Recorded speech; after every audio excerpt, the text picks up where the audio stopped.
Bonjour tout le monde, j'espère que vous allez bien et dans cette vidéo, on se retrouve pour que je puisse littéralement vous dévoiler le vrai secret derrière les cheat meals. Je dis bien cheat meal avec des énormes guillemets parce que je déteste littéralement ce mot. Vous allez voir comment vous allez pouvoir intégrer des repas libres, et non pas des cheat meals, dans votre diète tout en atteignant vos objectifs sans aucun problème. C'est exactement tous les points que je vais aborder dans cette vidéo. Mais avant de commencer, je tenais quand même à me présenter, voire même me représenter pour les personnes qui ne me connaissent pas. Je m'appelle Johan, je suis coach en ligne depuis bientôt 2 ans. J'aide les personnes à se transformer physiquement mais également mentalement. À travers mon accompagnement, j'ai pu accompagner plus de 40 personnes, plus de 40 transformations. Et actuellement, je prépare une compétition de bodybuilding naturel pour la saison plutôt 2026. Voilà un petit peu ce qu'il en est de ma pratique. On peut directement attaquer dans le vif du sujet, à savoir comment gérer un repas libre ou intégrer des repas libres dans votre diète. Que vous soyez en surplus ou en déficit, c'est la même chose. Vous allez voir que l'on va pouvoir profiter sans culpabiliser, sans restriction excessive, maintenir une bonne progression, bien évidemment, de votre masse musculaire et construire une relation saine et équilibrée avec la nourriture, qui je pense est le point le plus important. Premier point, une stratégie au niveau de vos calories. La base de toute la gestion de réussir un repas libre, c'est tout simplement d'anticiper et de répartir intelligemment vos calories sur la semaine. Point numéro 1, essayez de vous laisser suffisamment de calories pour le repas en question. Si votre repas est le soir, potentiellement repas du matin, repas du midi, collation, on va dire à 4 heures, les diminuer. Donc, si vous voulez maintenir un déficit, là j'ai écrit un déficit calorique sur la semaine, mais pas sur la journée, répartissez l'excédent du repas libre sur les autres jours. Donc, c'est-à-dire anticiper, dédouanez-vous sur les autres jours d'avoir un peu moins de calories pour pouvoir anticiper ce repas-là. Point numéro 2, baisser les apports juste avant ce repas. Donc comme je disais, ça pourrait potentiellement être réduire les glucides ou les lipides sur les autres repas. Bien évidemment, avoir suffisamment de protéines, ça c'est les points suivants. Pour vous créer une marge calorique tout simplement pour le repas libre sans compromettre votre progression.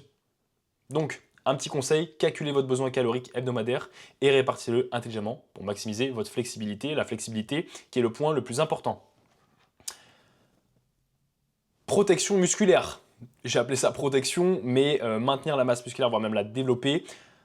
Mangez suffisamment de protéines sur les autres repas pour vous assurer qu'à la fin de la journée, votre quota de protéines soit atteignable, soit atteint obligatoirement, même avec votre repas libre.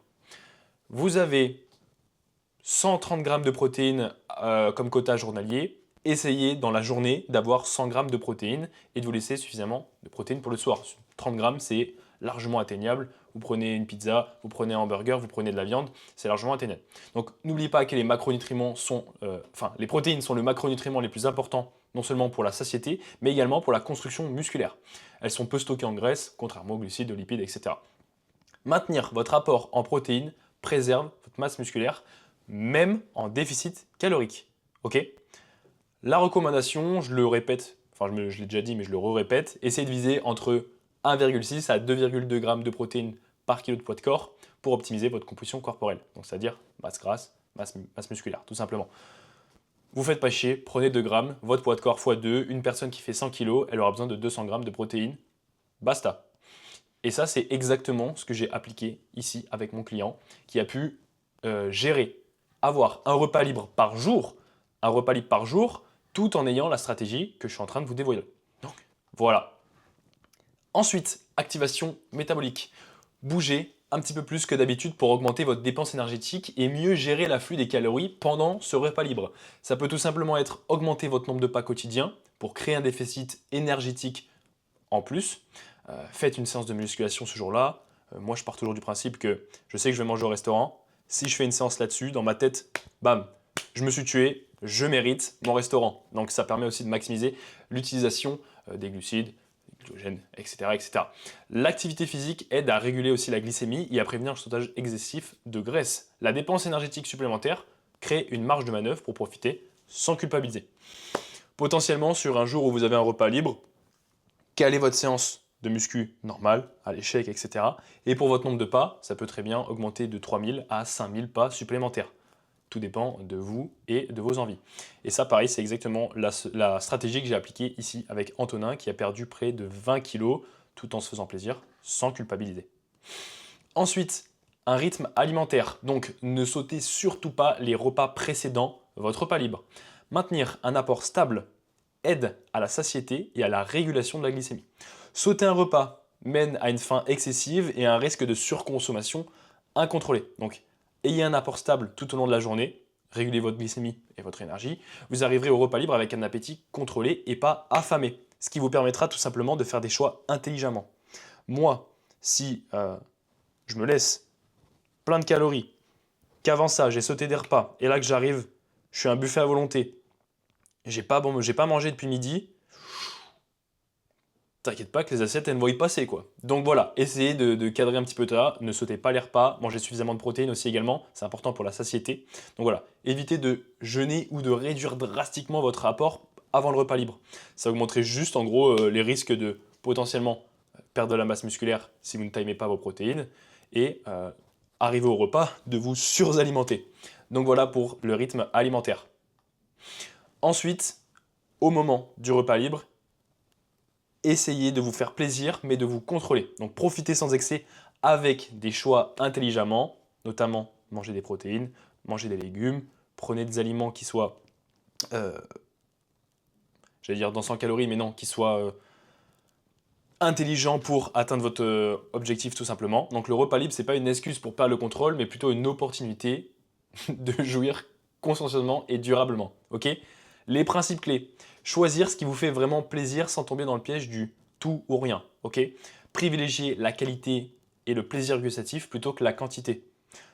Mangez lentement et consciencieusement pour savourer chaque bouchée. Moi, ce que je vous conseille, c'est soit vous mangez à la petite cuillère, soit entre chaque bouchée, vous prenez le temps de mâcher et vous posez votre fourchette, ou votre couteau, ou votre cuillère. Ensuite, respectez votre satiété et arrêtez quand vous êtes rassasié. C'est-à-dire que par pure gourmandise, n'essayez pas d'aller chercher encore, aller manger, prendre un dessert, etc. Si vous avez suffisamment mangé, très bien, je remangerai demain.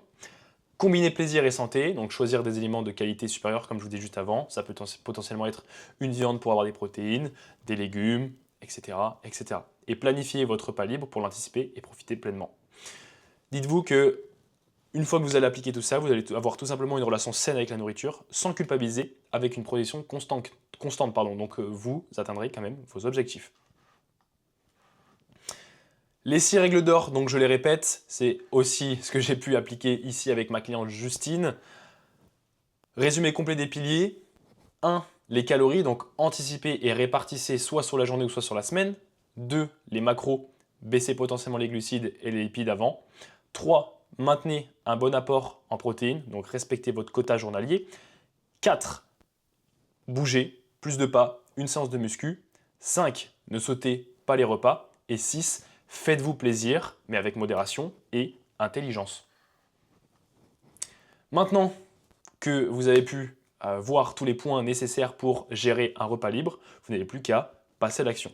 Donc, si vous êtes prêt à transformer votre nutrition, vous n'avez plus qu'à appliquer ces 6 piliers dès maintenant, une gestion intelligente des repas libres, une progression constante sans frustration et une relation saine, bien évidemment, avec la nourriture.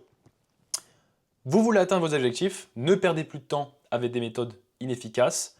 La prochaine étape, prenons un rendez-vous de 30 minutes totalement gratuitement pour évaluer votre situation et définir potentiellement une stratégie, que ce soit alimentaire ou même au niveau de l'entraînement, pour l'atteinte de vos objectifs.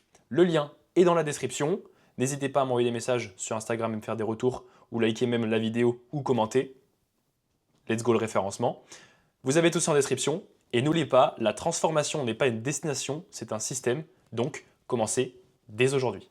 Je vous remercie de m'avoir écouté. C'était Johan. Passez une bonne journée, une bonne soirée, une bonne matinée, tout ce que vous voulez. Je vous dis à bientôt.